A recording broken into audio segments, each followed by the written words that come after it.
Welcome to DWBIADDA channel. Please subscribe for latest training videos. So in this lecture, we'll talk about what is RDS and how to create your own relational database instance in your AWS account. Okay, so RDS is a relational database service created and managed by AWS through which you can create your database instances. Okay, now for that, go to your AWS Management Console and type here RDS. Now currently we have no database instance running in our North Virginia region, so we'll go there and choose create database. Now to create a database we have two options. Either we can go for standard create or go for easy create. In easy create there are pre-built configurations set by AWS, so it's just a one-click create database, whereas in standard create we get to set all the configuration options including for availability, security, backups and maintenance. So we have the options to modify and change it according to our needs and project requirement. Okay, now RDS support all these database engines. Okay, so you can create Amazon Aurora, you can create MySQL database, you can create MariaDB, you can create Postgres, Oracle, Microsoft SQL Server databases. Okay, for this lecture I'll go for MySQL. Now you can choose your MySQL version. I'll choose this 5.7.23.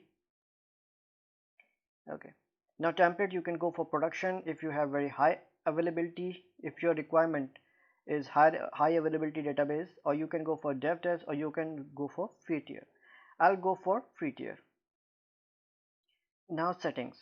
In settings you can add your database RDS instance name. My first DB.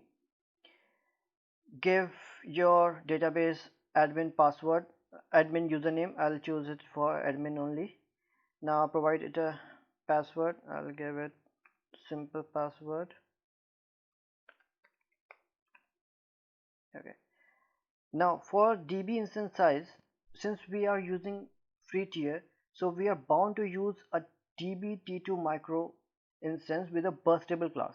Okay, whereas if you have opt for dev or prod setup template, you can either choose standard class or you can choose memory optimized class requirement to your project need, or if you have very high demanding query that needs to be run on your database. Okay, for storage you can choose either IOPS or standard general purpose SSD. So I'll choose general purpose SSD. Allocated storage, you can increase or decrease your allocated storage for your database. I'll choose it 5 GB only. Okay, minimum is 20 GB. Okay, so I'll change it to 20 GB only.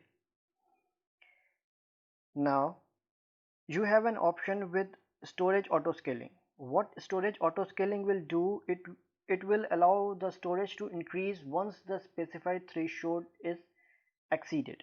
Okay, and the value is here, threshold value is set it here. I'll choose it to minimum to 25 GB.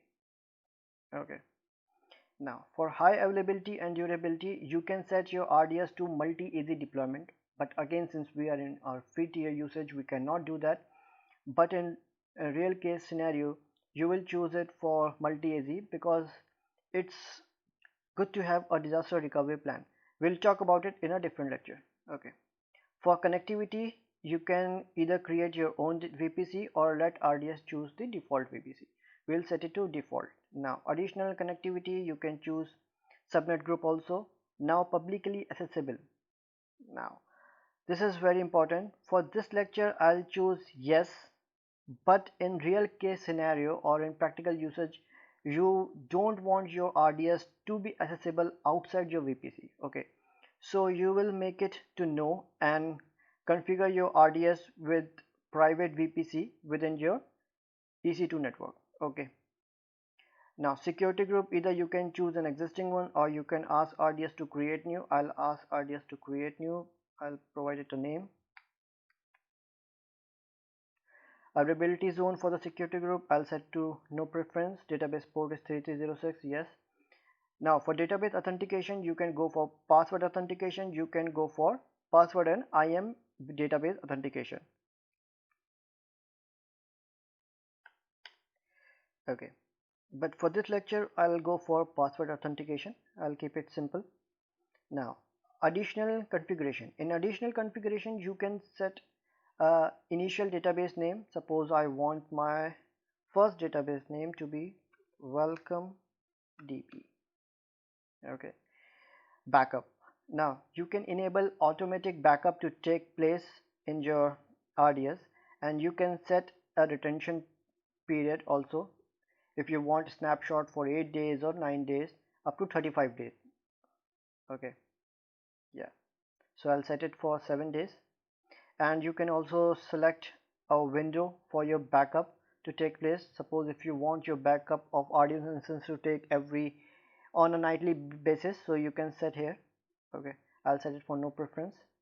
Monitoring, you can enable enhanced monitoring for your RDS, and you can also export your audit log, error log, general log, and slow query log to S3 bucket. This is quite handful actually.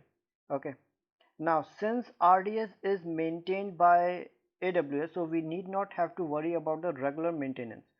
Okay, AWS manage it from its own end, and we can enable it to check and upgrade and do upgrade at a regular basis. You can select again a window for it, or you can set it to no preference.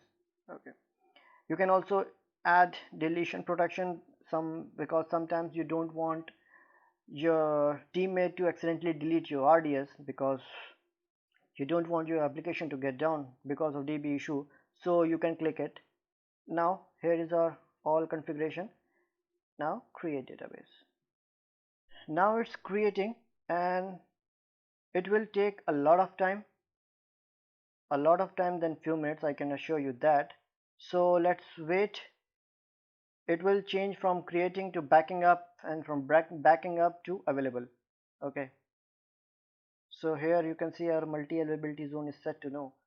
So let's wait for a while and let the status be available. Now since it's backing up, let's go inside our RDS. So here is our endpoint and port.